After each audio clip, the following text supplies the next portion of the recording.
As we start to embark on our endeavor that is magazine writing, the first thing we have to start to understand is the difference between news writing, which you may have done in the past or certainly are more familiar with if we've been reading news for a while, and feature writing and how we can start to structure features. Now, an article itself is defined as a piece of nonfiction prose that's composed for other people to read it, basically, in a magazine, a newspaper, online, whatever format you want it to take. It is a true story, though. We're not talking about fiction writing here or creative nonfiction, even. We're looking at things that are based in reality, that come from sources that have research behind them, facts, quotes, all of the things that would make for strong nonfiction content. So a feature article is this idea that we've talked about of journalistic nonfiction, but it's designed to do more than just provide us with information, which is what a standard news article would do. Now we're looking to definitely get information, to be taught something. We want to be entertained. We want to be a bit more involved in these stories. There's often a degree of human interest behind them, and we get to that through the telling of anecdotes, which we're going to go into in great depth of how they contribute to these kind of articles that we write. A lot of times we go behind news to get more of a human side to a story. So really thinking about feature writing in terms of the color, the stories, the human stories that go behind them, but still knowing that they are absolutely solidified in fact. Here we're looking to combine really fiction tendencies with a nonfiction story. So some of the things that we enjoy the most about fiction, plot, symbolism, the development of characters, dialogue, those are all elements that we're going to see in magazine writing and in these feature articles that we do, but they're going to be true, and that's really the main difference here. The feature stories that we look to write are things that give us kind of, as I mentioned, a behind-the-scenes look at a real event, something related to innovation, trends, any type of issues, processes, any type of heartwarming stories that you can think of.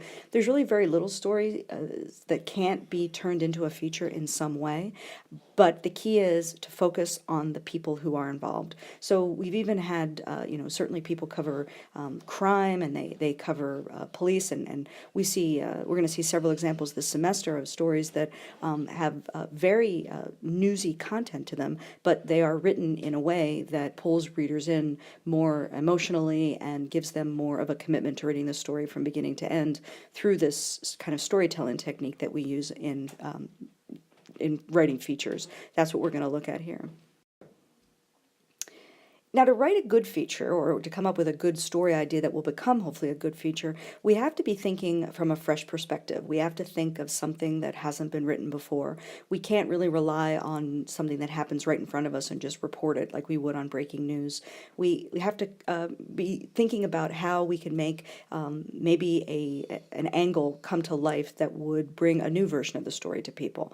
As I mentioned before, and I will mention many more times, anecdotes are key. They're the stories that get us into the story and show us why the story matters to us.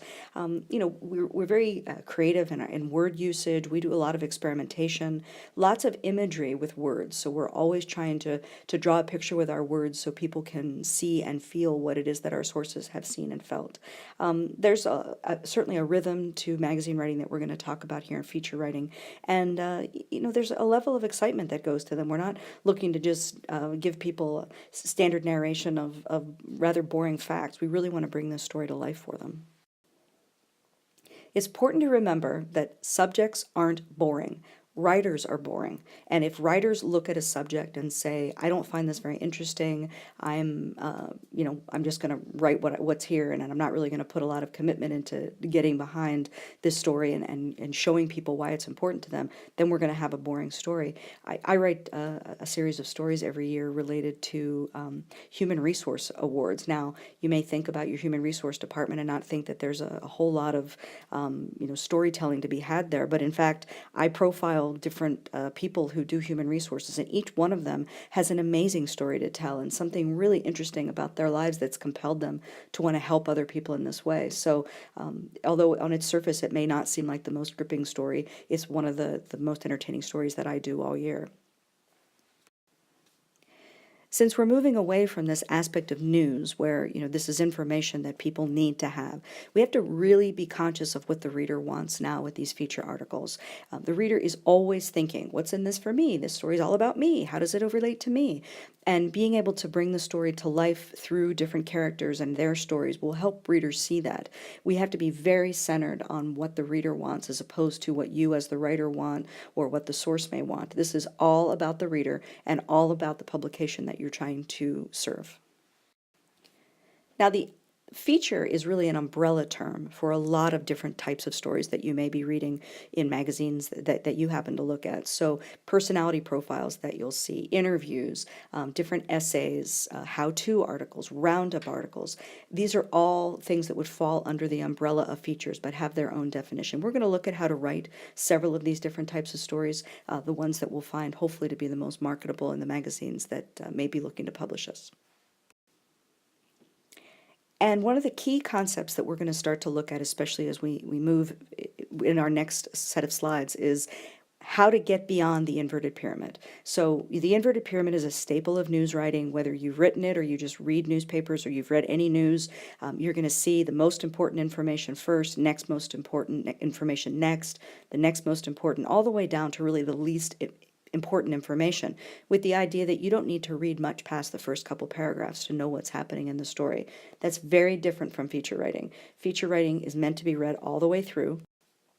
It's meant to be read like this. So we're going to talk a great deal about the writing hourglass and explain how the lead will take us to what we call a theme graph. It's called the nut graph in news writing, and that's going to tell us what the story is about. The body will support that, and then we'll go to a strong conclusion. So take a look at this image. Know that we're going to explore this. We're going to break it apart, put it back together again, but this is the key framework by which all features will be structured. And really, we're looking at a four-step process here. So, let's start thinking in these ways. We have to come up with an idea. What exactly is this story about? Once we determine that, we're going to start to gather information, thinking, what is it I want the reader to know? What do they want to know? And who's going to help me tell that information to them? Because this story isn't about me relating information. It's about me getting sources to do that. We're going to organize it in a way that the reader will want to know the story so that they are entertained and compelled to keep reading. And then we're going to write it. And if all goes well, we're hopefully going to get that published.